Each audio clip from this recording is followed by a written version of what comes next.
Hello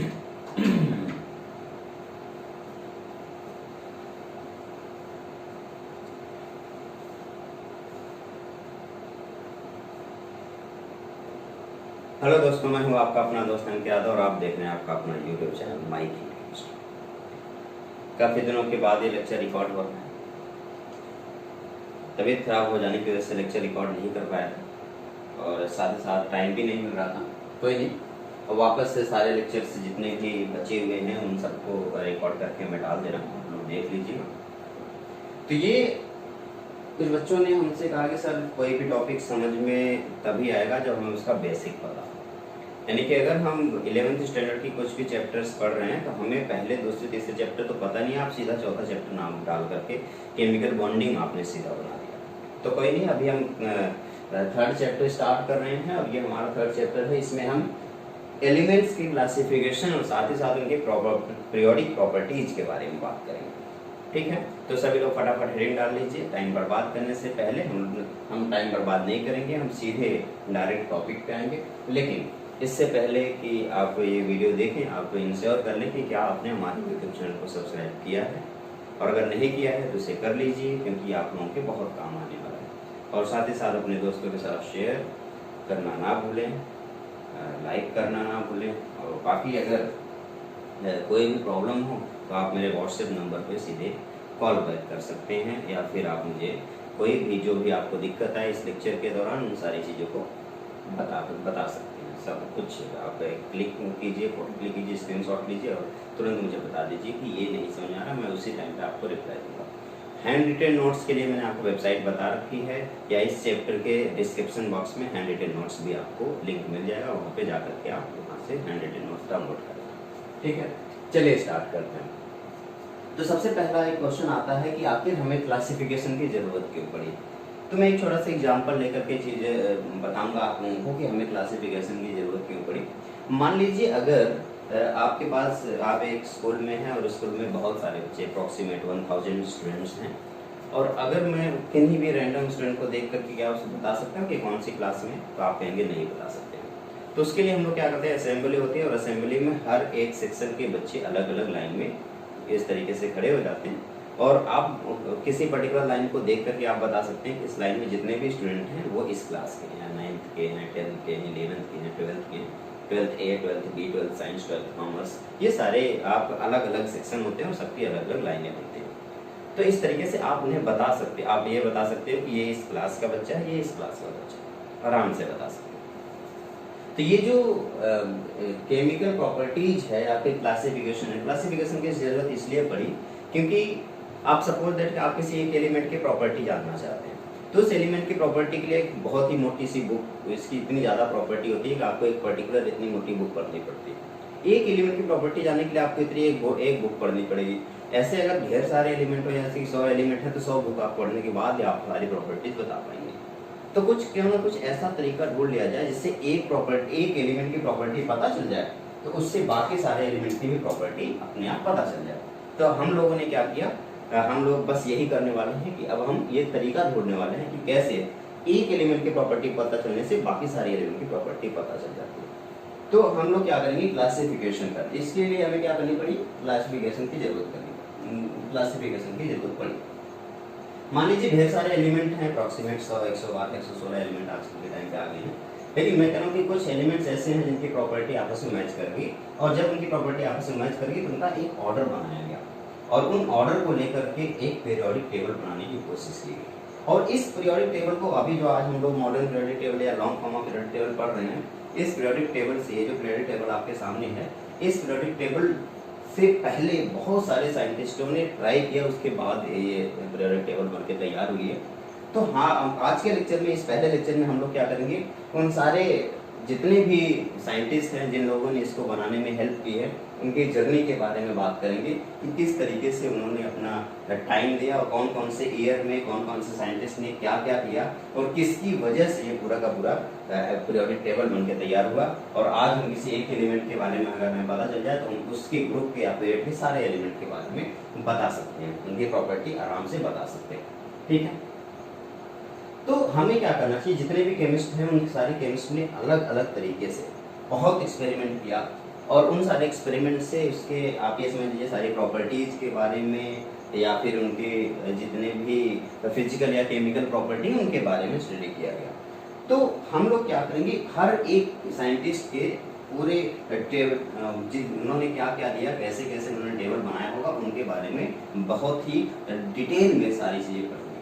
ठीक है, सभी लोग फटाक से हेडिंग डाल लीजिए, evolution of periodic table, evolution of periodic table. ठीक है, तो कौन कौन से साइंटिस्ट ने कौन कौन से ईयर में पीरियोडिक टेबल दिया था, वो एक पूरे लाइन से मैंने आपको यहाँ पे बता दिया। सबसे पहला साइंटिस्ट था आपका डॉबरनियर, जिन्होंने डॉबरनियर ट्रायड मेथड दिया था।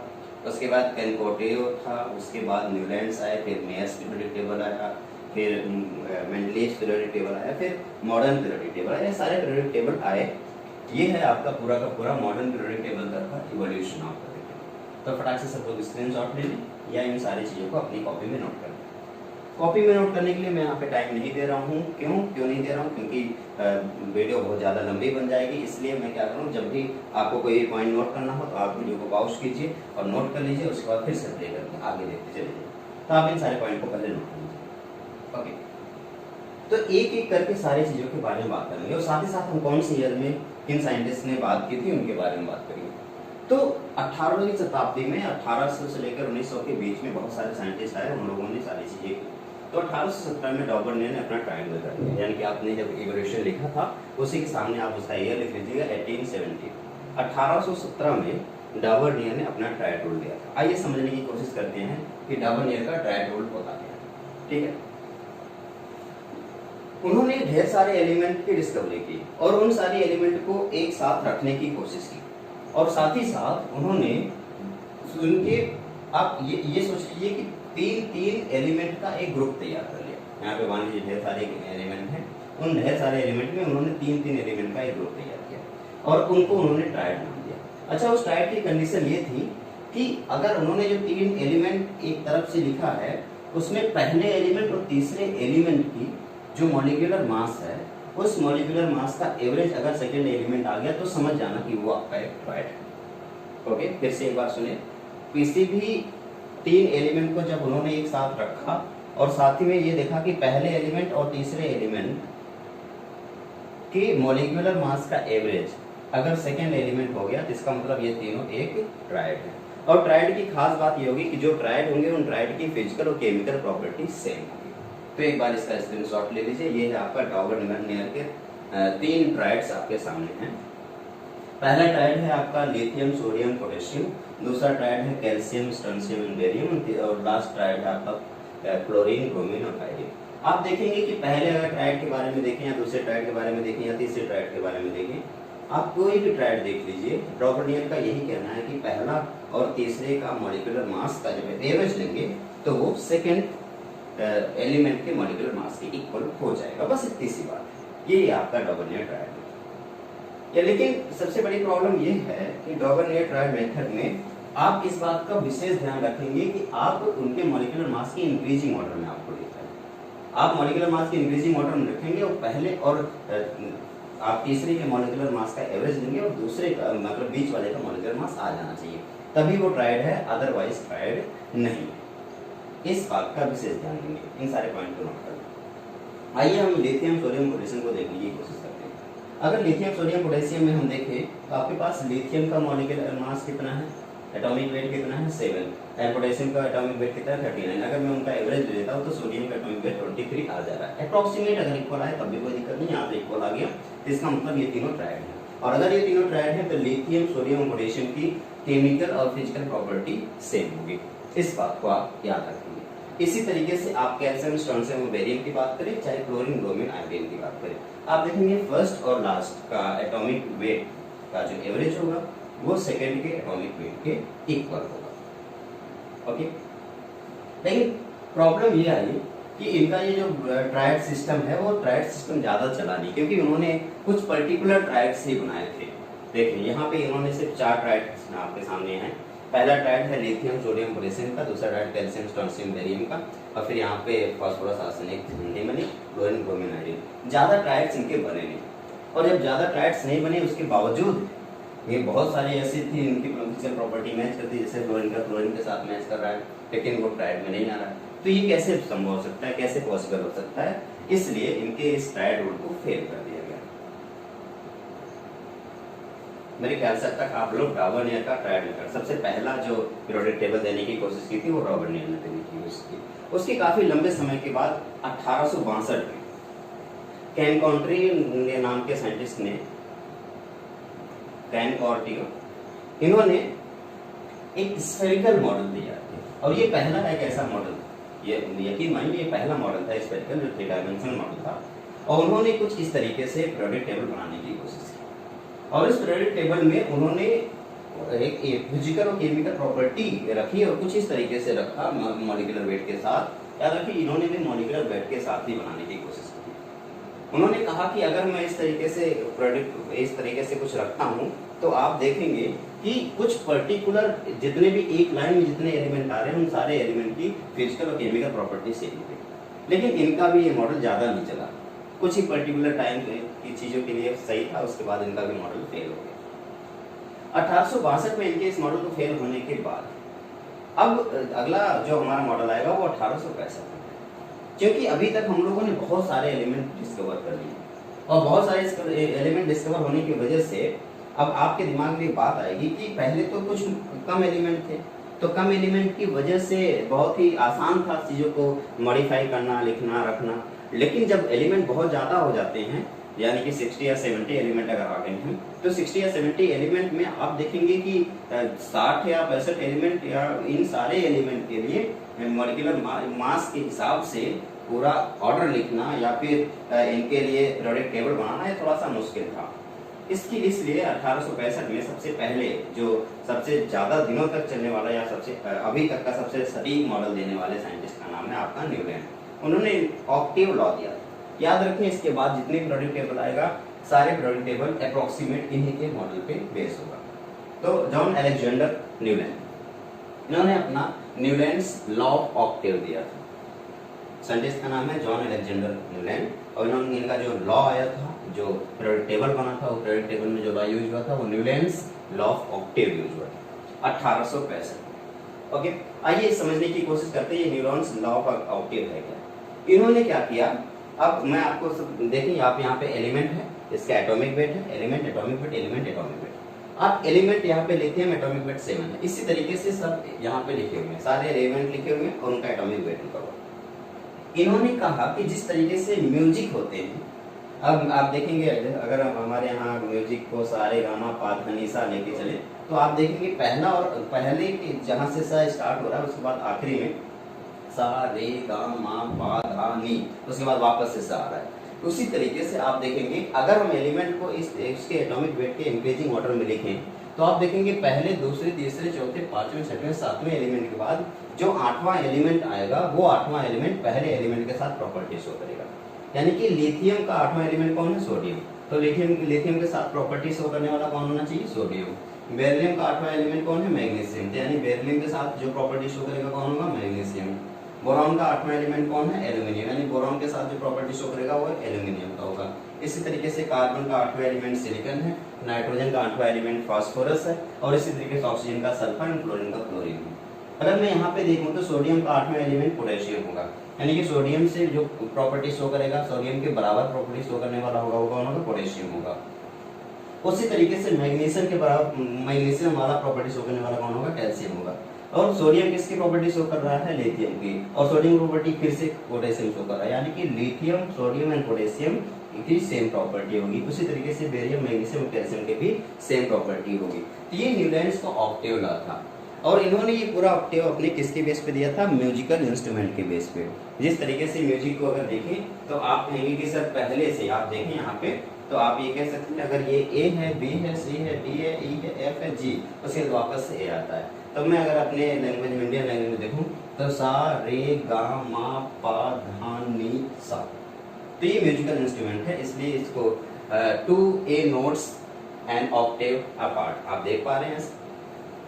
तो इस तरीके से आप ये कह सकते हैं कि ये लॉ का ऑक्टेव लॉ था। यानी कि इस लॉ के अकॉर्डिंग एवरी 8th एलिमेंट जो है अगर उनके एटॉमिक वेट के इंक्रीजिंग ऑर्डर में लिखते हैं तो जो 8वां एलिमेंट होगा उस 8वें एलिमेंट की प्रॉपर्टी पहले एलिमेंट के बराबर होगी। जैसे यहाँ लिथियम का सोडियम के साथ या सोडियम का पोटेशियम के साथ। लेकिन प्रॉब्लम ये आई कि इनका जो न्यूटन का ये जो ऑक्टेव मॉडल है ये काफी अच्छा था, लेकिन प्रॉब्लम ये है कि ये मॉडल सिर्फ और सिर्फ कैल्शियम तक ही चला।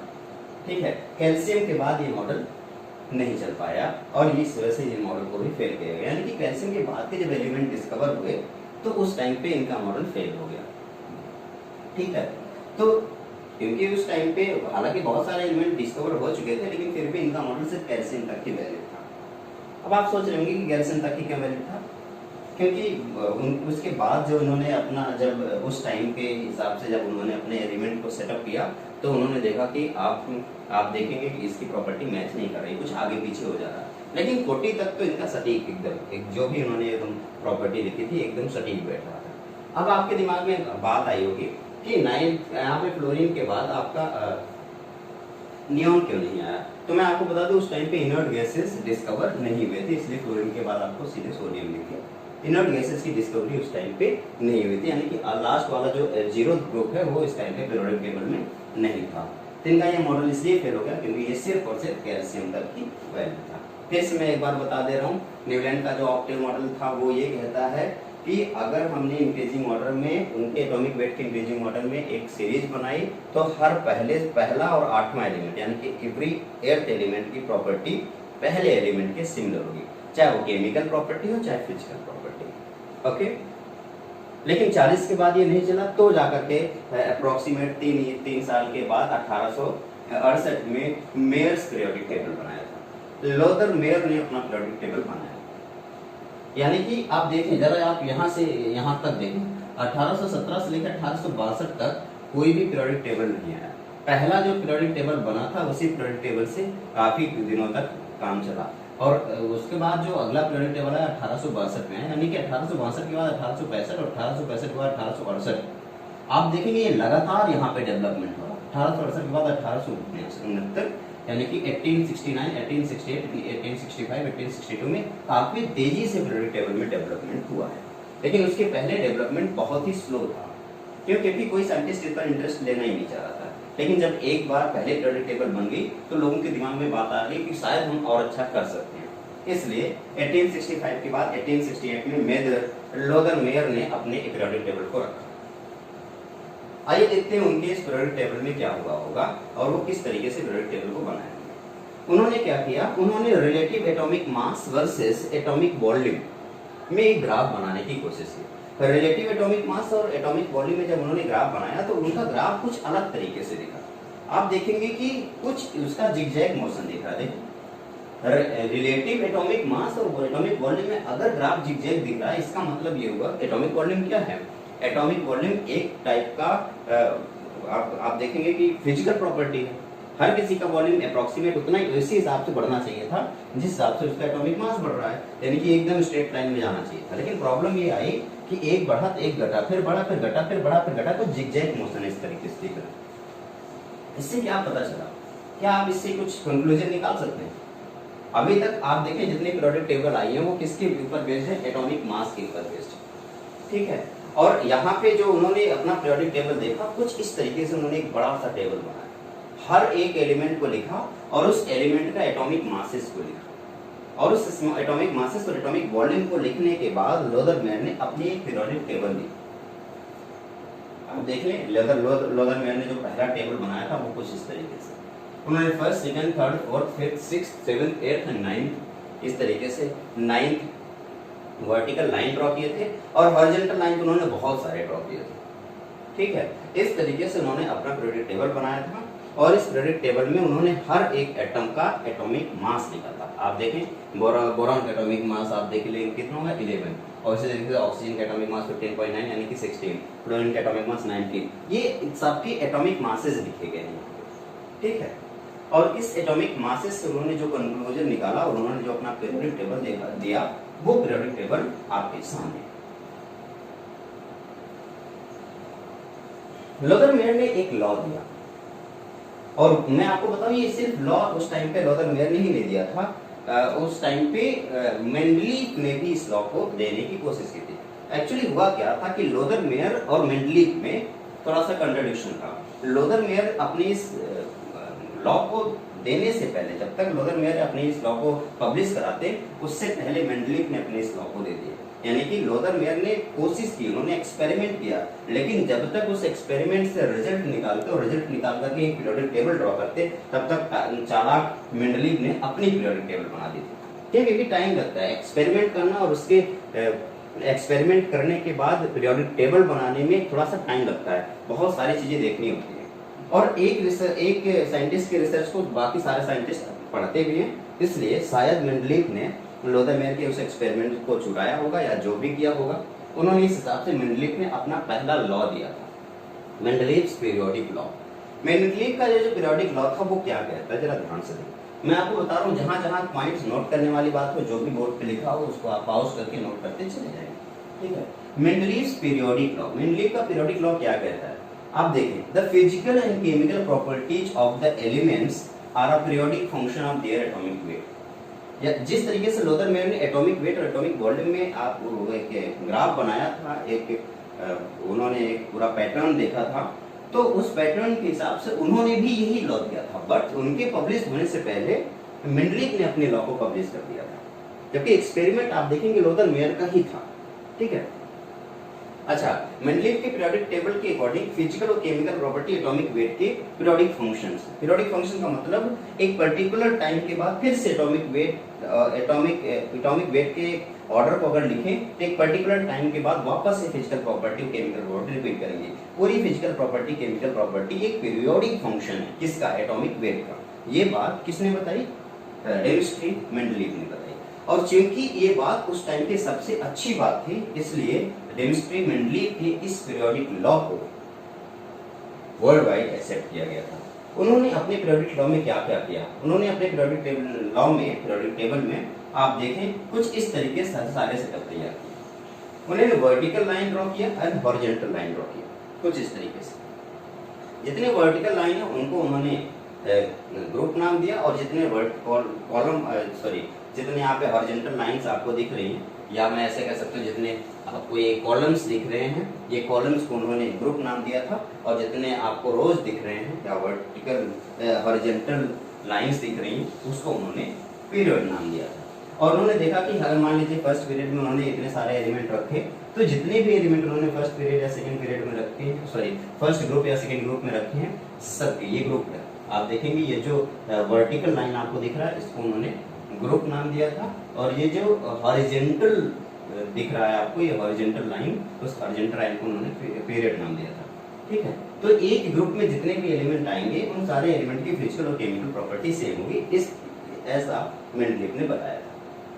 ठीक है, और जब ये उन्होंने ये बताया, उनके साथ साथ आप ये मत सोचिए कि सिर्फ मेंडलीफ ने यही बात बताई। मेंडलीफ बहुत टैलेंटेड थे, उस टाइम पे उन्होंने बहुत सारे फ्यूचर में आने वाले एलिमेंट के लिए जगह भी छोड़ रखी थी।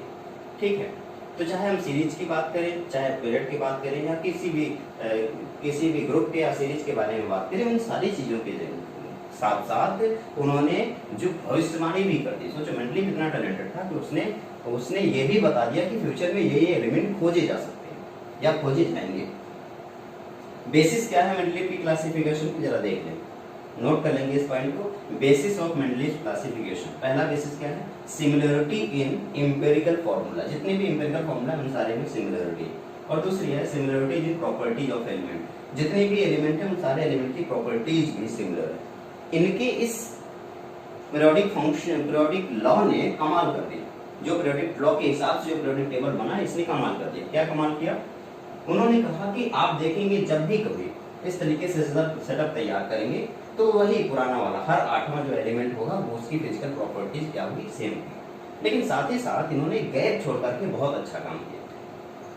यानी कि मेंडलीफ के पीरियोडिक टेबल में जो आपको गैप दिख रहा है, वो गैप बहुत ही अच्छा था, यानी कि वो भविष्यवाणी थी एक टाइप का। अगर देखा जाए, एक प्रॉब्लम भी थी। कुछ प्रॉब्लम ये थी कि यहाँ पे अगर मैं बात करूँ टेरियम की या आयोडीन की बात करूँ, तो आप देखेंगे ये एटॉमिक वेट के इंक्रीजिंग ऑर्डर में तो जा ही रहे हैं, लेकिन प्रॉब्लम ये आई कि यहाँ पे आप देखेंगे इसका वेट 128 होता है, जबकि इसका 127, यानी कि आयोडीन को पहले होना चाहिए था और टेरियम को बाद में होना चाहिए था। बट मेंडलीफ ने अपने इस पीरियोडिक टेबल में प्रॉपर्टी को देख करके थोड़ा सा मॉडिफाई भी किया। तो यही एक छोटी सी प्रॉब्लम आई, ऐसा उन्हें नहीं करना चाहिए था। लेकिन क्या करें, आयोडीन की जो प्रॉपर्टी थी वो ब्रोमीन से मैच कर रही थी, इसलिए उनको ब्रोमीन के साथ रखना चाहिए था। टेलुरिन की जो प्रॉपर्टी थी क्रोमियम से मैच कर रही थी, यानी कि इस वाले लाइन में रखना चाहिए था उन्हें। लेकिन प्रॉब्लम यह है कि इस बार एटॉमिक वेट यहाँ पे आगे पीछे हो गया, एटॉमिक वेट का अरेंजमेंट थोड़ा सा मॉडल चेंज हो गया। लेकिन कोई बात नहीं, थोड़ी बहुत कमियां हर किसी में होती है। मेंडलीव में ये कमी थी कि उन्होंने देखा आयोडीन का जो मास है 127 है, यहाँ पे 126.9 और टेलुरिन का मास 127.6 है, तो टेलुरिन का मास ज़्यादा होना चाहिए, उसको बाद में रखना चाहिए। लेकिन इन्होंने ये काम किया कि आयोडीन को बाद में रखा। क्यों? क्योंकि आयोडीन की जो प्रॉपर्टी है वो बाकी क्लोरीन ब्रोमीन से मैच कर रही थी। अच्छा, सबसे प्लस पॉइंट इनका ये जो गैप दिख रहा है, इस गैप का प्रेडिक्शन उन्होंने बहुत पहले कर दिया। उन्होंने कहा ये जो गैप है ये गैप नहीं है, यहाँ पे फ्यूचर में आने वाले एलिमेंट खोजे जाएंगे। और इवन की वो सिर्फ उन्होंने यही नहीं बताया, उन्होंने उसका नाम भी अपना सोच लिया, अलग तरीके से उन्होंने उसका नाम भी दे दिया। सोचो, भविष्यवाणी एक तरीके से आप सोच सकते हैं कि एल्यूमिनियम के नीचे यहाँ पे एक एलिमेंट होगा, एक एलिमेंट यहाँ पे होगा, एक एलिमेंट यहाँ पे होगा। उस टाइम पे जो उन्होंने इसका नाम दिया था वो था एका एल्यूमिनियम, जो एल्यूमिनियम के नीचे होगा, एका सिलिकॉन जो इसके नीचे होगा, और एका बोरॉन। ये तीन नाम उन्होंने सोच रखे थे, एका एल्यूमिनियम, एका सिलिकॉन एंड एका बोरॉन। एका सिलिकॉन कौन होगा? जिंक के जस्ट बाद वाला, एका एल्यूमिनियम एल्यूमिनियम के जस्ट नीचे वाला। ठीक है, कुछ इस तरीके से उन्होंने नाम सोचा था। अब वो बिल्कुल सही हुआ जब भी जो प्रॉपर्टी उन्होंने बताई थी उसी प्रॉपर्टी का आगे चल के गैलियम, जर्मेनियम एंड स्कैंडियम नाम करके तीन एलिमेंट खोजे गए। इससे ये पता चलता है कि मेंडलीव ने जो भविष्यवाणी की थी, जो उन्होंने सोचा था वो बिल्कुल सही था। तो और इन सारी चीजों की वजह से मेंडलीव का ये पीरियोडिक टेबल काफी फेमस हुआ और इसके साथ साथ उसको वर्ल्ड वाइज एक्सेप्ट किया गया। यानी कि ये पहला पीरियोडिक टेबल था जिसको वर्ल्ड वाइज एक्सेप्ट किया गया था, मेंडलीव पीरियोडिक टेबल 1869 में। मैं आपको फिर से बता दूं, 1869 में मेंडलीव का ये periodic table worldwide accept किया गया था, सबसे पहला पीरियोडिक टेबल था। और ये पीरियोडिक टेबल लॉदरमेयर के उस एक्सपेरिमेंट के ऊपर बेस्ड था जो जिस पर उन्होंने एटॉमिक मास और एटॉमिक वॉल्यूम के बीच में एक रिलेशन ड्रॉ किया था। ओके, तो लेकिन अब आपको पता ही है, अगर हर चीज कुछ भी बनाई जाती है तो उसका कुछ ड्रॉबैक भी होता है। तो मेंडलीव की पीरियोडिक टेबल का क्या ड्रॉबैक था ये देखते हैं। सबसे पहला, आप सारे पॉइंट नोट करेंगे, Mendeleev drawback of Mendeleev periodic table. ठीक है, क्या है पहला ड्रॉबैक? क्या है? Position of hydrogen was not correctly defined. पहले अब हाइड्रोजन के पोजीशन को उन्होंने करेक्टली बताया नहीं कि हाइड्रोजन कहाँ पे होगा, हाइड्रोजन कहाँ पे होना चाहिए, ये बात वो नहीं बता पाए, यानी कि ये पहला ड्रॉबैक था। Second drawback, no place for isotope. उस टाइम पे आइसोटोप्स डिस्कवर नहीं किए गए थे, और जब आइसोटोप डिस्कवर हुए तो उनको रखने के लिए कोई जगह नहीं थी, यानी कि नो प्लेस फॉर आइसोटोप्स। तीसरा ड्रॉबैक है placement of element having greater atomic mass before element having lower atomic mass. Okay, जैसे आयोडीन और टेलुरिन का मैंने आपको एग्जांपल दिया कि लोअर एटॉमिक मास से को पहले रखना चाहिए और हायर एटॉमिक मास को बाद में रखना चाहिए। कुछ इस तरीके से ना इसमें भी थोड़ी सी दिक्कत आई। ठीक है, इन तीनों, ये तीन ड्रॉबैक आपने देख ली कि मेंडलीव के पीरियोडिक टेबल में ड्रॉबैक्स भी थे, लेकिन कुछ उनका प्लस पॉइंट भी था। ठीक है, तो आप सबको वैसे भी पता है कि अगर हर किसी के पास अगर कोई प्लस पॉइंट है तो नेगेटिव पॉइंट भी होना चाहिए, और होता भी है। तो यहाँ पे भी प्लस पॉइंट के साथ साथ नेगेटिव पॉइंट भी है, 3 नेगेटिव पॉइंट है, 3 ड्रॉबैक आप लोगों ने मेंडलीव के पीरियोडिक टेबल को देख। ओके, आप ये सारी चीजों को अच्छे से अपनी कॉपी में नोट कर लें या तो स्क्रीनशॉट ले लें। मैं हट जा रहा हूँ, आप स्क्रीनशॉट ले लीजिए। चलिए, मेरे ख्याल से अब तक आप स्क्रीनशॉट ले चुके हैं। उसके बाद 1869 के बाद बहुत काफी साल के बाद, अप्रोक्सीमेट 30 ईयर आफ्टर 30 ईयर 900 में मॉडर्न पीरियोडिक टेबल बनाया गया। क्यों? क्योंकि उस टाइम पे एक जो प्रॉब्लम थी वो क्या थी, उस टाइम पे आइसोटोप डिस्कवर हो चुके थे, नए एलिमेंट्स डिस्कवर हो चुके थे और एटॉमिक थ्योरी जा चुकी थी। एटॉमिक थ्योरी का मतलब ये हो गया था कि अब तक एटम भी डिस्कवर हो चुके थे, एटम के अंदर इलेक्ट्रॉन, प्रोटॉन, न्यूट्रॉन भी डिस्कवर हो चुके थे। अब चूंकि 19वीं सेंचुरी में ये सारी चीजें डिस्कवर हो चुकी हैं, और अगर ये डिस्कवर हो चुकी है तो इसी हिसाब से पीरियोडिक टेबल को भी मॉडिफाई करना चाहिए। तो ठीक है, पीरियोडिक टेबल को मॉडिफाई करने के लिए एनोमली क्या क्या है, आइए इन एनोमली के बारे में बात करते हैं। ये पहली बात तो मैं आपको बता दूं कि ये सारी चीजें क्यों हो रही है, 30 साल के बाद अचानक से चेंजेस क्यों। उसका रीजन ये है कि 30 साल में हम लोगों ने नए नए एलिमेंट, ढेर सारे एलिमेंट डिस्कवर कर लिए। दूसरी बात, हम लोगों ने आइसोटोप नाम की चीज डिस्कवर कर ली, और तीसरी बात, हम लोगों ने एटम को अच्छे से समझ लिया है। अभी एटॉमिक थ्योरी सब डेवलप हो चुकी हैं, और सारे एटॉमिक थ्योरी, इसके पहले वाले चैप्टर मैंने आपको एटॉमिक थ्योरी पढ़ाई थी, तो एटॉमिक थ्योरी पूरी डेवलप हो चुकी है।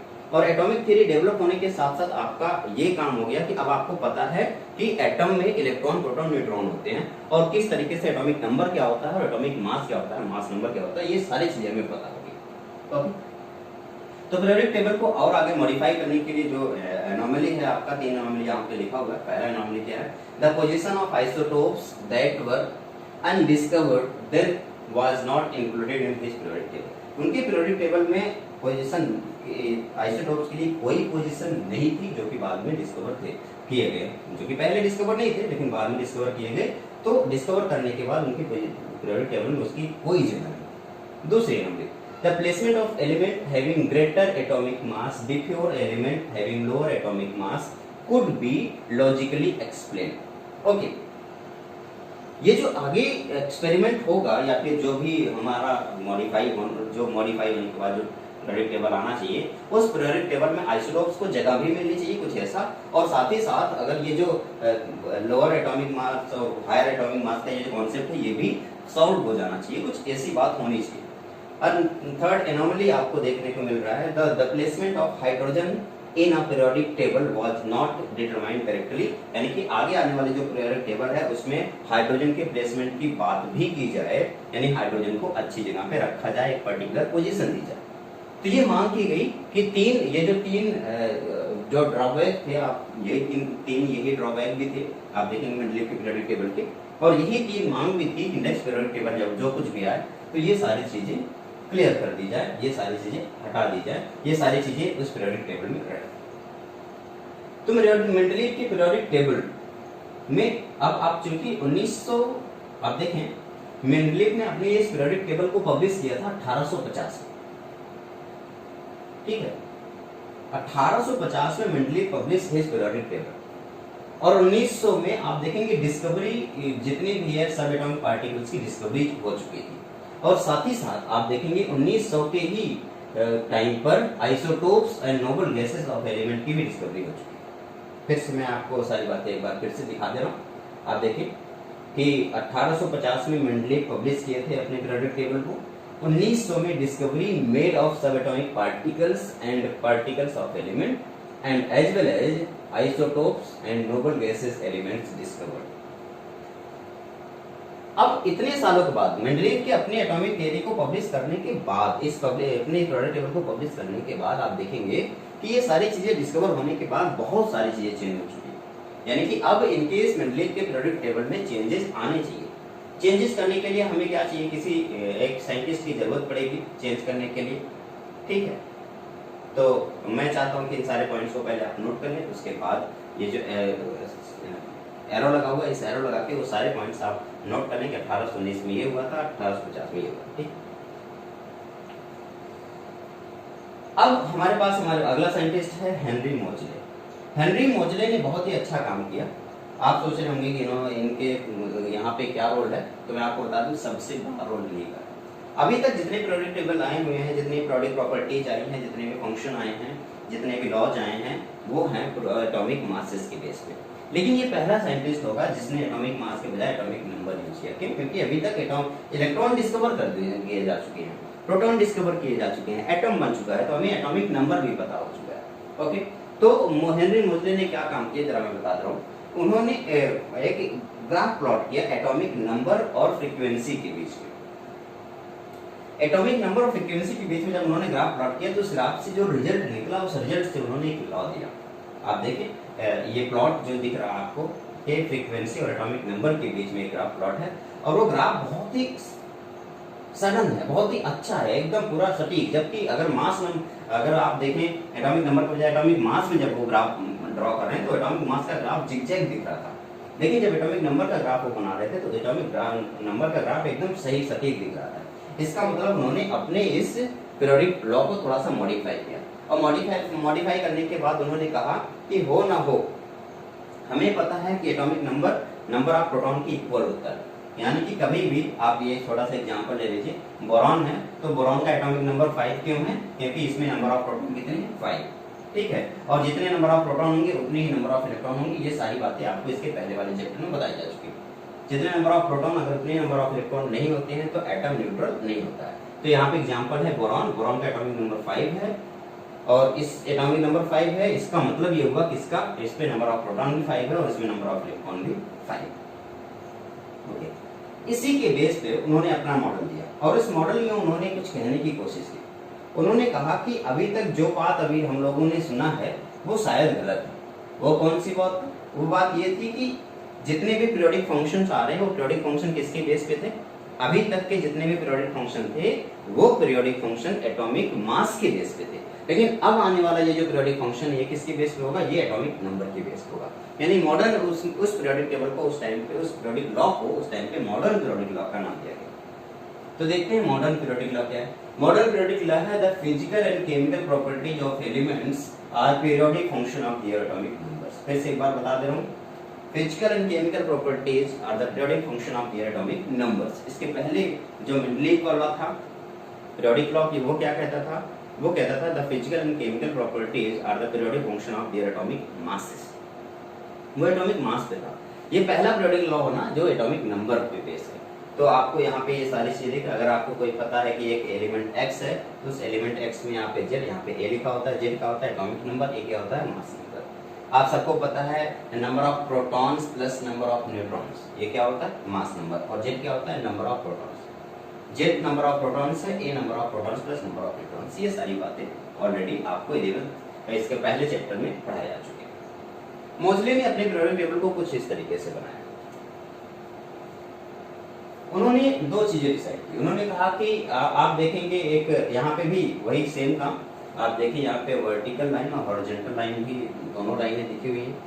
तो जो आपको वर्टिकल कॉलम दिख रहे हैं, इस वर्टिकल कॉलम को उन्होंने ग्रुप नाम दिया था और जिसको उन्होंने मेंडलीव ने सीरीज नाम दिया था, यहाँ पे उन्होंने इसको पीरियड नाम दे दिया कुछ इस तरीके से।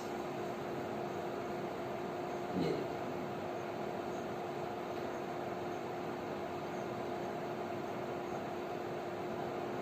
उन्होंने हर एक पीरियड को दो दो ग्रुप में डिवाइड किया, ए एंड बी। और इनसे फायदा ये हो गया कि आप देखेंगे आइसोटोप्स को एक पोजीशन मिल गई पीरियोडिक टेबल में, जो कि मेंडलीव की पीरियोडिक टेबल में नहीं थी। और इससे फायदा ये हो गया कि जो अभी तक एटॉमिक मास का जो अरेंजमेंट गलत हो रहा था कि कोई एटॉमिक मास जो हायर एटॉमिक मास वाला उसको पहले दिया गया था, लोअर एटॉमिक मास वाला बाद में दिया गया था, ये अरेंजमेंट भी एटॉमिक नंबर से सॉल्व हो गया। और साथ ही साथ मैं आपको बताऊं कि जो आपने हाइड्रोजन के प्लेसमेंट के बारे में बात की थी, तो हाइड्रोजन का जो प्लेसमेंट है वो भी सॉल्व हो गया, वो प्रॉब्लम भी सॉल्व हो गया। हाइड्रोजन को इसके साथ यहाँ पे रख दिया गया। इस तरीके से वो जितने एनोमली थे, जो ड्रॉबैक थे मेंडलीव के पीरियोडिक लॉ को, उस ड्रॉबैक को सॉल्व करने के बाद मोज़ले ने अपनी पीरियोडिक लॉ दिया और इस पीरियोडिक टेबल को मॉडर्न पीरियोडिक टेबल का नाम दिया जाता है। आप याद रखें, it is also known as Moseley's periodic table और मॉडर्न पीरियोडिक टेबल। तो आपकी मर्जी, आप चाहे मॉडर्न पीरियोडिक टेबल का नाम दें चाहे मोज़लेस पीरियोडिक टेबल का नाम दें। अब इस मोज़ले के पीरियोडिक टेबल को तीन फॉर्म में बनाया गया। ओके, एक है पीरियोडिसिटी इन केमिकल प्रॉपर्टी के बेस पे और एक वैलेंस इलेक्ट्रॉन कॉन्फ़िगरेशन के बेस पे या इलेक्ट्रॉनिक कॉन्फ़िगरेशन के बेस पे। Okay, forms of periodic table, तीन फॉर्म के पीरियोडिक टेबल होंगे यहाँ पे। पहला फॉर्म होगा पीरियोडिसिटी इन केमिकल रिएक्शन, दूसरा valence electron configuration and electronic configuration. इनके बेस पर ये पीरियोडिक टेबल बनाए गए अलग अलग फॉर्म के हिसाब से। ठीक है, तो सबसे पहले हम बात करेंगे long form of periodic table या इसी को मॉडर्न पीरियोडिक टेबल का नाम दिया गया। तो चाहे आप long form of periodic table देखें चाहे मॉडर्न पीरियोडिक टेबल देखें, अभी तक आपको इसके पहले वाले चैप्टर में इलेक्ट्रॉनिक कॉन्फ़िगरेशन बताया जा चुका है और किस तरीके से इलेक्ट्रॉनिक कॉन्फ़िगरेशन किया जाता है, ये सारी बातें आपको बताई जा चुकी है। तो यहाँ पे आप देखेंगे ग्रुप्स ऑफ पीरियड्स हैं। आप देखेंगे इस तरीके से 1 से लेकर के 18 ग्रुप आपको मिल रहे हैं। जो 18 सबसे आखिरी में आपको दिख रहा है वो आपका नोबल गैसेस है। ठीक है, और इसी तरीके से आप देख पा रहे हैं ये सारे पीरियड्स हैं, first, second, third, fourth, fifth, six, seven periods आपको दिख रहे हैं। और पीरियड 7 हो गया और ग्रुप 18 हो गया। और हर पीरियड में और हर ग्रुप में जितनी भी चीजें आपको दिख पा रही हैं वो पूरी तरीके से इलेक्ट्रॉनिक कॉन्फ़िगरेशन के बेस पे है। अब इस इलेक्ट्रॉनिक कॉन्फ़िगरेशन में आपको बहुत सारी चीजें देखने को मिलेंगी। आप देखेंगे कि जो लास्ट इलेक्ट्रॉन जिस सेल में जा रहा है, जिस पोर्शन में जा रहा है, जिस सब ऑर्बिट में जा रहा है, उसी हिसाब से इसको अलग अलग ब्लॉक बना दिया गया कि एस ब्लॉक है या पी ब्लॉक है या डी ब्लॉक है या एफ ब्लॉक है या किस ब्लॉक का है। अच्छा, सब हर एक पीरियड में अगर आप देखें तो कहाँ कितने कितने एलिमेंट है, ये सारी चीजें आपको क्लियर दिखाई दे रही है।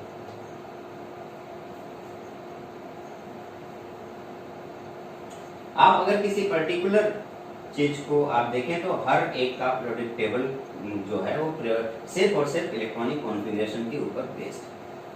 अगर इलेक्ट्रॉनिक कॉन्फ़िगरेशन नहीं होता तो शायद हम मॉडर्न पीरियोडिक टेबल नहीं बना पाते। ओके, अब इसमें आपको कुछ चीजें देखने को मिलेंगी। आइए देखते हैं क्या क्या है।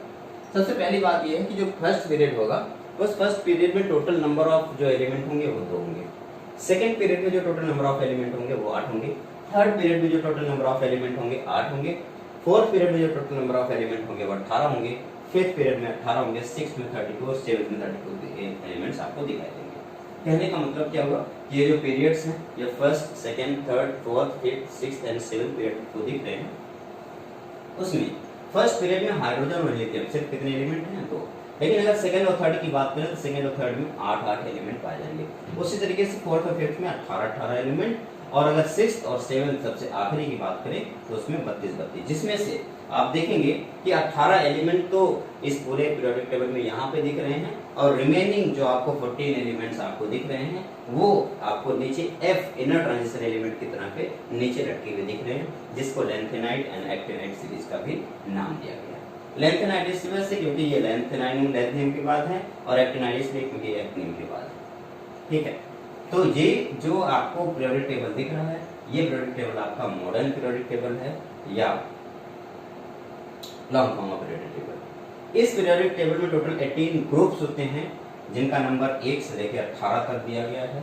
और साथ ही साथ आपको पता है यहाँ पे 1 से लेकर 18 तक जो आपको पोर्शन दिख रहा है ये आपका ग्रुप है।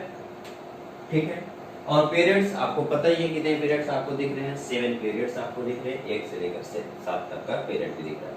First, second, third and fourth. Second period में लिथियम से लेकर के नियॉन तक सारी चीजें जा रही हैं। आइए देख लेते हैं। एलिमेंट अगर लिथियम है तो उसका electronic configuration 1s2 and 2s1 आपको दिख रहा है। बेरिलियम का इलेक्ट्रॉनिक कॉन्फ़िगरेशन, बोरॉन का इलेक्ट्रॉनिक कॉन्फ़िगरेशन, किसी का भी इलेक्ट्रॉनिक कॉन्फ़िगरेशन आप ले लें तो आप देखेंगे कि सब ये सेकंड पीरियड में जितने भी एलिमेंट है उसका outermost electron second shell में जा रहा है। सेकंड में सब में सेकंड सेल में जा रहा है। कुछ इस तरीके से, यानी कि जो पीरियड्स हैं वो पीरियड्स आपको प्रिंसिपल क्वांटम नंबर बताएंगे, और पीरियड्स प्रिंसिपल क्वांटम नंबर के साथ साथ फायदा ये हो जाएगा कि ये बता देंगे कि आपके पास कितने शेल। उसमें जो आपको लेफ्ट कॉर्नर में आपको चीजें दिख रही है उसका मेटेलिक है, और जो राइट कॉर्नर में चीजें दिख रही है वो नॉन मेटेलिक है। लेकिन अगर मैं ग्रुप के बारे में बात करूं तो ग्रुप में आप देखेंगे कि यहाँ पे सबसे लास्ट वाले पोर्शन को जरा ध्यान से देखें। 2 3 4 5 6, ये 2 3 4 5 6 क्या बता रहा है? शेल बता रहा है। P1 P1 P1 P1 P1, यानी कि ये आखिरी इलेक्ट्रॉन, ये इलेक्ट्रॉन बता रहा है कि इसमें सेकंड पी में एक इलेक्ट्रॉन होगा, थर्ड पी में एक इलेक्ट्रॉन होगा, फोर्थ पी में एक इलेक्ट्रॉन होगा, फिफ्थ पी में एक इलेक्ट्रॉन होगा, सिक्स्थ पी में एक इलेक्ट्रॉन होगा, सेवंथ पी में एक इलेक्ट्रॉन होगा। यानी कि इलेक्ट्रॉनिक कॉन्फ़िगरेशन के बेस पर ही पूरा का पूरा पीरियोडिक टेबल आपको दिख रहा है। ठीक है, आप जरा इस पीरियोडिक टेबल को ध्यान से देखें और इसके इलेक्ट्रॉनिक कॉन्फ़िगरेशन को भी ध्यान से देखें। आप देखेंगे सेकंड के s में 2 इलेक्ट्रॉन है, सेकंड के p में 1 इलेक्ट्रॉन है, जबकि यहाँ पे आप देखेंगे थर्ड के s में 2 इलेक्ट्रॉन, p में 1 इलेक्ट्रॉन, फोर्थ के s में 2 इलेक्ट्रॉन, फोर्थ के p में 1 इलेक्ट्रॉन, फिफ्थ s में 2 इलेक्ट्रॉन, फिफ्थ p में 1 इलेक्ट्रॉन, सिक्स्थ s में 2 इलेक्ट्रॉन, p में 1 इलेक्ट्रॉन। यानी कि मिला जुला के मेरे कहने का यह मतलब हुआ कि s में 2 इलेक्ट्रॉन और p में 1 इलेक्ट्रॉन है। जैसे जैसे आप नीचे आ रहे हैं या आप देखते जा रहे हैं कि आप क्या देख पा रहे हैं कि यहाँ सेकंड सेल यानी कि सेकंड पीरियड का एलिमेंट है, ये थर्ड पीरियड का एलिमेंट है, ये फोर्थ पीरियड का एलिमेंट है, ये फिफ्थ पीरियड का एलिमेंट है, और ये सिक्स्थ पीरियड का एलिमेंट है। जिस पीरियड का एलिमेंट होगा इसका मतलब उसके पास उतने ही ज्यादा शेल होंगे। फर्स्ट पीरियड के एलिमेंट के पास 1 सेल होगा k, सेकंड पीरियड एलिमेंट के पास 2 सेल होगा k और l, थर्ड पीरियड वाले के पास 3 सेल होगा k l m, फोर्थ वाले के पास 4 होगा k l m n। इसी तरीके से सारी चीजें बढ़ती जाएगी। फिफ्थ वाले के पास 5 सेल होंगे, सिक्स्थ वाले के पास 6 सेल होंगे, सेवन वाले के पास 7 सेल होगा। नंबर ऑफ सेल बताएगा आपका पीरियोडिक, जो मेन कौन सी पीरियड में है वही आपका नंबर ऑफ सेल बताएगा। कुछ कॉमन प्रॉपर्टीज है, आप जरा ग्रुप 13 का जरा देखें।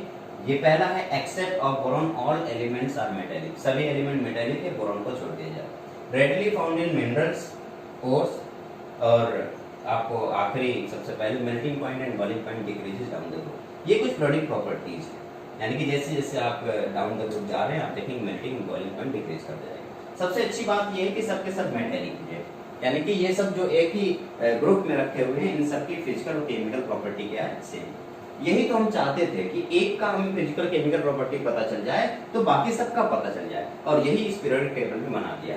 यानी कि किसी एक के पीरियोडिक आप फिजिकल और केमिकल प्रॉपर्टी देख लीजिए किसी एक ग्रुप का, जैसे मुझे यहाँ पे बेरिलियम का पता चल जाए तो मुझे सबका पता चल जाएगा, हाइड्रोजन का पता चल जाए तो सबका पता चल जाएगा, इस तरीके से बोरॉन का पता चल जाए तो सबका पता चल जाएगा इसकी फैमिली का, कार्बन का पता चल जाए तो ये इसकी फैमिली का सबका पता चल जाएगा। इससे फैमिली बोलेंगे। जैसे ये नाइट्रोजन, फास्फोरस, आर्सेनिक, ये जितने हैं ये सब क्या हैं, ये आपकी आप देखेंगे ये क्या है, nitrogen, phosphorus, arsenic, antimony, bismuth, ये जितनी भी चीजें हैं ये पूरा का पूरा आपका नाइट्रोजन फैमिली है या ऑक्सीजन फैमिली या फ्लोरीन फैमिली, ये सारी फैमिली ऐसे, ठीक है। तो इस तरीके से आप लोगों ने, आप टोटल नंबर ऑफ एलिमेंट की बात करें तो टोटल नंबर ऑफ 118 एलिमेंट इसमें पाए जाएंगे, ठीक है। अब एक और बात, सबसे बड़ी प्रॉब्लम ये आई कि अगर मैं यहाँ पे 92 के आगे जाऊं तो 92 से लेकर के यहाँ तक के जो एलिमेंट हैं उस एलिमेंट यानी कि 100 तक के जो एलिमेंट है उन एलिमेंट को ट्रांस यूरेनिक एलिमेंट का नाम दिया गया। स्टार पॉइंट बनाया और लिख लें, एटॉमिक नंबर 92 से लेकर के एटॉमिक नंबर 100 तक के जितने भी एलिमेंट हैं उन एलिमेंट का नाम होता है ट्रांस यूरेनिक एलिमेंट। अच्छा, सिर्फ यही नहीं, 100 के बाद के जो एलिमेंट आप देख रहे हैं यानी कि 101 से लेकर 116 तक के जो या 118 तक के जो एलिमेंट हैं, इन सारे एलिमेंट को भी अपना एक नाम दिया गया है, क्योंकि ये एफएम के बाद हैं, आप देखिए फर्मियम के बाद है इसलिए इनका नाम है ट्रांस फर्मियम एलिमेंट। यहाँ पे क्या था, ट्रांस यूरेनिक एलिमेंट, और ये सारे एलिमेंट क्या होंगे, ट्रांस फर्मियम एलिमेंट। फिर से एक बार स्टार पॉइंट बनाया और लिखने 92 to 100 एलिमेंट जितने होंगे ये ट्रांस यूरेनिक एलिमेंट कहलाएंगे, और 101 से लेकर के 118 तक के जितने भी एलिमेंट है वो सब ट्रांस फर्मियम एलिमेंट का ये कहलाएंगे, ट्रांस फर्मियम एलिमेंट। तो transuranium element, transfermium element, ये सब रेडियो एक्टिव एलिमेंट्स हैं, ये सब मैन मेड एलिमेंट। सबसे अच्छी बात ये है कि ये सब मैन मेड एलिमेंट है, यानी कि अब आगे आने वाले जितने भी एलिमेंट्स आप देखेंगे वो सब मैन मेड एलिमेंट। ओके, बहुत सारे साइंटिस्ट लोगों ने क्या किया कि अब लैब में एक्सपेरिमेंट किया और उस लैब के एक्सपेरिमेंट से सारी चीजों को बनाने की कोशिश की और उन्होंने नए नए एलिमेंट जनरेट किए, और ये जो एलिमेंट के नेम हैं आगे वाले वो कई चीजों पे बेस्ड होते हैं। ज्यादातर एलिमेंट के नेम उनके साइंटिस्ट के नेम के ऊपर बेस्ड होते हैं, जैसे मेंडेलियम ये मेंडलीव के नेम के ऊपर बेस्ड, यहाँ पे उसका एटॉमिक नंबर 101। ये क्या है, मेंडेलियम, और मेंडेलियम का मतलब मेंडलीव ने इसको डिस्कवर किया था। या मैं बात करूँ नोबेलियम, ये नोबेल अल्फ्रेड नोबेल ने डिस्कवर किया था, या लेवेरेंसियम ये लेवेरेंस ने डिस्कवर किया था। यानी कि ज्यादातर एलिमेंट आप एटॉमिक नंबर 100 के ऊपर जितने भी एलिमेंट आप देखेंगे वो एलिमेंट मैन-मेड एलिमेंट है, और अगर मैन-मेड है तो जिन लोगों ने इसे बनाया था उन लोगों के नाम पर ही इसको रख दिया गया, इस एटम का इस एलिमेंट का नाम रख दिया गया। मैं उम्मीद करूंगा कि सारी चीजें आप अच्छे से समझ लें। थोड़ा सा फास्ट चल रहा हूँ क्योंकि इसका बहुत ज़्यादा यूज नहीं किया जाता है, क्लासिफिकेशन का हमारे सिलेबस में बहुत ज़्यादा यूज नहीं, फिर भी आपको नॉलेज होना चाहिए। कुछ प्रॉब्लम ये भी थी कि जब हम एलिमेंट के नाम रख रहे थे तो कहीं कहीं पे कंट्राडिक्शन स्टार्ट हो गया था। अब आपके दिमाग में आएगा कौन सा कंट्राडिक्शन? अगर मैं आरएफ की बात करूं तो अमेरिका ने इस जब आरएफ यानी 104 एलिमेंट की जब डिस्कवरी अमेरिका ने भी की थी और उस टाइम पे सोवियत संघ ने भी इसकी डिस्कवरी की थी, और जब इस डिस्कवरी को सिर्फ 108 4 एटॉमिक नंबर वाले को डिस्कवर करने के लिए जब अमेरिका डिस्कवर की थी, आप देखें सारी चीजें same, atomic number 104, electronic configuration यही है, ट्रांजिशन मेटल भी है, लेकिन अब एलिमेंट का जो नाम देने वाला है ये प्रॉब्लम आ गया। सब एटॉमिक नंबर जो नाम यूनाइटेड स्टेट ने चूज किया था वो रदरफोर्डियम था, और जो रसिया वालों ने चूज किया था वो फॉर्च्यूटियम था। अब ये प्रॉब्लम ये आ गई कि एटॉमिक नंबर सेम है तो सिंबल और नाम कैसे चेंज हो सकते हैं। तो इस वजह से international union of pure and applied chemistry IUPAC ने एक सिस्टम बनाया, IUPAC सिस्टम, इससे क्या होता है कि एलिमेंट के नाम डिसाइड किया जाता है कि कौन सा एलिमेंट का नाम किसके ऊपर बेस्ड होगा, और उस हिसाब से जो नाम डिसाइड किए जाते हैं वो नाम किस हिसाब से डिसाइड किए जाएंगे। या तो वो नाम, मैं बता दूं कि ये पहले आप IUPAC का फुल फॉर्म देख लीजिए। IUPAC का फुल फॉर्म है international union of pure and applied chemistry. Until the discovery of new element is proved and its name of officially recognized, an element shall be named based on a systematic nomenclature। जब तक किसी भी एक element का official नाम announce नहीं किया जाता तब तक उसको IUPAC के हिसाब से उसको नाम दिया गया, और उसके लिए कुछ नाम का जो किस तरीके से नाम दिया जाएगा वो वहाँ पे आपके सामने लिख दे रहा हूँ। आप देखेंगे कि कौन उसके एटॉमिक नंबर का डिजिट कौन कौन सा है। अगर 0 डिजिट है तो उसका नेम होगा नील, और उसके लिए रिप्रेजेंट करने का तरीका n होगा। अगर एक 1 है तो 1 के लिए अन होगा और रिप्रेजेंट करने का तरीका u होगा। 2 होगा तो बाई और रिप्रेजेंट करने का तरीका b होगा। 3 होगा तो ट्राई और रिप्रेजेंट करने का तरीका t होगा। 4 के लिए क्वाड रिप्रेजेंट करने का तरीका q होगा। 5th के लिए पेन और रिप्रेजेंट करने का तरीका p। इस तरीके से 6 के लिए हेज और h से रिप्रेजेंट करेंगे। 7 के लिए सेट रिप्रेजेंट करेंगे s से, 8 के लिए ऑप्ट रिप्रेजेंट करेंगे o से, 9 के लिए इन और रिप्रेजेंट करेंगे e से। ये रिप्रेजेंट करने का तरीका है और ये इसका नाम है। बस आपको ये देखना होगा कि जो एटॉमिक नंबर है उस एटॉमिक नंबर में कौन कौन से डिजिट पाए गए हैं। ठीक है, आप इसका स्क्रीनशॉट ले लीजिए या फिर अपनी कॉपी में नोट कर लीजिए।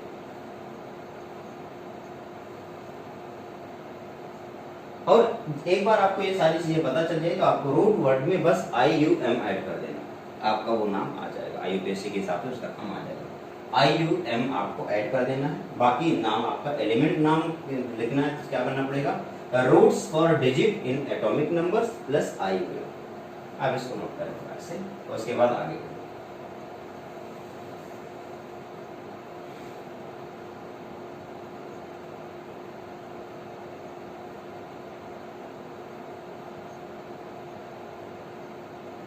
अब आइए मैं एक एलिमेंट को ले लेता हूँ और इसका नाम लिखने की कोशिश करता हूँ। मान लीजिए आपके पास एलिमेंट है 118, तो 1 का मतलब अन, 1 का मतलब अन, 8 का मतलब ऑक्ट प्लस IUM। इसका नाम क्या हो गया, अन ऑक्टियम। फिर से एक बार देख ले, 118 का मतलब क्या हुआ, ये 1 अन और ये 1 अन, ये ओ से ऑक्ट और IUM, तो अन ऑक्टियम ये इसका नाम हो गया। सिंबल लिखने के लिए हर एक का पहला लेटर, इसका U और इसका O उठा करके UO, ये IUPAC के हिसाब से नॉमेनक्लेचर है, जो ये तभी तक यूज होगा जब तक पूरी तरीके से ऑफिशियली इसका नाम डिसाइड ना कर दिया जाए। एक बार ऑफिशियली इसका नाम डिसाइड कर दिया गया तो उसके बाद ये नाम हटा दिया जाता है। ठीक है, तो ये कॉन्टिन्यूसली चलती रही, सारे सिस्टम चलता है। आप जितने भी एलिमेंट है उस एलिमेंट की अलग अलग डिस्कवरी होती रही। कभी कभी दिक्कत इस बात की होती है कि ये इसका नेम का चुनाव बैलेट बॉक्स से होता है, यानी कि सारे साइंटिस्ट अपना वोटिंग करते हैं, अपना नाम लिख करके इस बैलेट बॉक्स में डालते हैं। उसमें जिसका सबसे ज्यादा पाया जाता है उसी का। सपोज दैट अगर कोई कंट्री है जर्मनी तो उसके नाम से जर्मेनियम लिखा जा सकता है, या उसका कोई स्टेट है कैलिफोर्निया तो उसके हिसाब से कैलिफोर्नियम लिखा जा सकता है, या कोई साइंटिस्ट है नील बोर तो उसके हिसाब से बोरियम। ये एग्जांपल है कि अगर कोई नाम लिखना है तो इन 3 की बेस हो सकता है उसकी कंट्री के नाम के बेस के ऊपर हो सकता है उसके स्टेट की बेस पे हो, या उसके साइंटिस्ट के बेस पे हो। तो ये जो वोटिंग की कराई जाती है बैलेट बॉक्स में डाला जाता है, लिख कर सब लोग जिसका मेजर पोर्शन होता है उसी का आप देखेंगे नाम लिख दिया जाता है और वही उसका फाइनल ऑफिशियल नेम हो जाता है। ठीक है, तो ये जो पीरियोडिक टेबल आपको दिख रहा है, इतना बड़ा सा पीरियोडिक टेबल, आप सोच सकते हैं कि पीरियोडिक टेबल कैसा होगा, ऐसा मुश्किल है, लेकिन जैसे भी है। आप इसके इलेक्ट्रॉनिक कॉन्फ़िगरेशन की जब आप बात करेंगे तो आपको पता है इसका इलेक्ट्रॉनिक कॉन्फ़िगरेशन। एक छोटा सा क्वेश्चन आएगा, व्हाट डज इलेक्ट्रॉनिक कॉन्फ़िगरेशन, ये इलेक्ट्रॉनिक कॉन्फ़िगरेशन होता क्या है। तो आइए फिर से आपको 11th स्टैंडर्ड के पहले चैप्टर के बारे में बात करता हूँ। इलेक्ट्रॉनिक कॉन्फ़िगरेशन क्या होता है। इलेक्ट्रॉनिक कॉन्फ़िगरेशन के लिए आपको क्या होता है, एक एनर्जी लेवल लिखना होता है। तो एनर्जी लेवल आपको जैसे 1 2 3 4, 2 में कितने S है लिख, तो 2 में S एंड 2 में P होता है, 3 में SP और साथ साथ टॉरस के बाद 3D। ये ऑर्बिटर इसके पहले वाले चैप्टर में आपको डिटेल में बताया जा चुका है। और साथ ही साथ कितने इलेक्ट्रॉन हैं, उन इलेक्ट्रॉन को किस तरीके से फिल करना है, ये सारी चीजें इलेक्ट्रॉनिक कॉन्फ़िगरेशन कहलाती है। ठीक है, इलेक्ट्रॉनिक कॉन्फ़िगरेशन के लिए आपको ऑलरेडी इसके पहले वाले चैप्टर में सारी चीजें बता दी गई हैं, इसलिए मैं इलेक्ट्रॉनिक कॉन्फ़िगरेशन पे बहुत ज्यादा चर्चा नहीं करने वाला हूँ और बहुत ज्यादा कुछ लिखने वाला बताने वाला नहीं। ठीक है, कोई बात नहीं। तो इसके बाद जो हम लोग करने वाले हैं वो पीरियोडिक प्रॉपर्टीज पढ़ने वाले हैं कि जैसे जैसे हम आगे जाएंगे, जैसे जैसे टॉप टू बॉटम आएंगे, लेफ्ट टू राइट जाएंगे, कौन सी प्रॉपर्टी कैसी होगी, इन सारी चीजों के बारे में बात करेंगे। लेकिन इन सारी चीजों के बारे में बात करने से पहले जरा मैं आपको पीरियोडिक टेबल को याद रखने का तरीका बता देता हूँ, जरा आप लोग अपनी कॉपी में नोट कर लीजिएगा। ठीक है, तो मैं आपको ये पहला वाला जो आपको दिख रहा हुआ है, लीना का रब कब से फरार था, याद रखिए, लीना का रब कब से फरार था, बेटी मांगी कार स्कूटर बाप राजी, ये दूसरे का है। एस ब्लॉक कितना चल गया, इस तरीके से पी ब्लॉक याद रखना होगा आपको। बैगन आलू गाजर इन थैला, कहे सिया जी सुनो प्रभु, न्यूजीलैंड पाकिस्तान ऑस्ट्रेलिया सब भिखारी, ओल्ड स्टाइल से टेपो, फिर कल बाहर आई आंटी, हे नानी आराम कर जिंदा रहेगी। आप पीरियोडिक टेबल को अपने सामने रख लेना, उसके बाद जो भी कुछ मैं बोल रहा हूँ उन सारी चीजों को नोट कर लेना और लिख लेना। ठीक है, फिर से मैं एक बार बोल दे रहा हूँ, आप इसको फिर से देख लें। लीना का रब कब से फरार था, बैगन सॉरी बेटी मांगी कार स्कूटर बाप राजी, और इधर देख लेते हैं, बैगन आलू गाजर इन थैला, कहे सिया जी सुनो प्रभु, न्यूजीलैंड पाकिस्तान ऑस्ट्रेलिया सब भिखारी, ओल्ड स्टाइल से टेपो, फिर कल बाहर आई आंटी, हे नानी आराम कर जिंदा रहेगी। ये एस ब्लॉक और पी ब्लॉक याद रखने का तरीका है। आइए अब डी ब्लॉक के बारे में बात करते हैं। डी ब्लॉक को याद रखने के लिए आपके पास मैं आपको दो तरीके बताऊंगा, दोनों में से जो आपको अच्छा लगे आप ले रख लेना। जैसे साइंस टीचर वेरी क्रेजी, मांगे फीस कोई नहीं कुछ जाने, ये जरूरी नहीं मोहब्बत तेरी रुलाती रहे पहले अगर कोई दोस्त। ये दो तरीका आप चाहे इस तरीके से यूज करें, चाहे दूसरा तरीका यूज कर लें।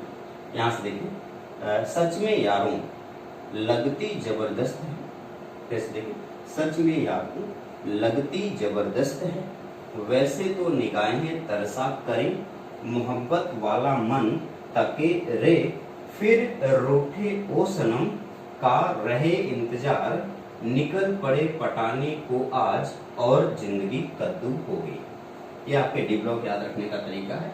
फिर से देखें एक बार, सच में यारों लगती जबरदस्त है, वैसे तो निगाहें तरसा करें, मोहब्बत वाला मन तके रे, फिर रूठे ओ सनम का रहे इंतजार, निकल पड़े पटाने को आज और जिंदगी कद्दू हो गई। तो ये आपके याद रखने का तरीका है। ठीक है, तो मैं उम्मीद करूंगा कि आपको ये आप इसे याद रखेंगे और याद रख करके सारी चीजें एज इट इज रखेंगे, और फिर हम लोग इसके पीरियोडिक प्रॉपर्टीज के बारे में बात करेंगे। हाँ, एक बात याद रखें, पीरियोडिक क्लासिफिकेशन हमारे सिलेबस से हटा दिया गया है। आज का लेक्चर अगर आपको थोड़ा सा बोरिंग लगा हो तो कोई बात नहीं, क्या करें, ये पुरानी चीजें हैं, इसको पढ़ना पड़ता है, हिस्ट्री है, इसे पढ़नी पड़ती है, वो अलग बात है। हमारे सिलेबस से ये सारी चीजें हटा दी गई है। नेक्स्ट क्लास से हम लोग पीरियोडिक प्रॉपर्टीज के बारे में बात करेंगे, वो सबसे इंपॉर्टेंट होगा, सबसे अच्छा होगा। बगैर पीरियोडिक प्रॉपर्टीज हम कुछ भी नहीं पढ़ सकते। तो मेरे ख्याल से एक बार इस सारी चीज़ों को आप वीडियो को बार बार रिवर्स कर करके ये सारी चीज़ें नोट कर लेना, और फिर हम मिलते हैं आपको इसी छोटे से ब्रेक के बाद। चलो ठीक है, अपना ख्याल रखना, बाय बाय।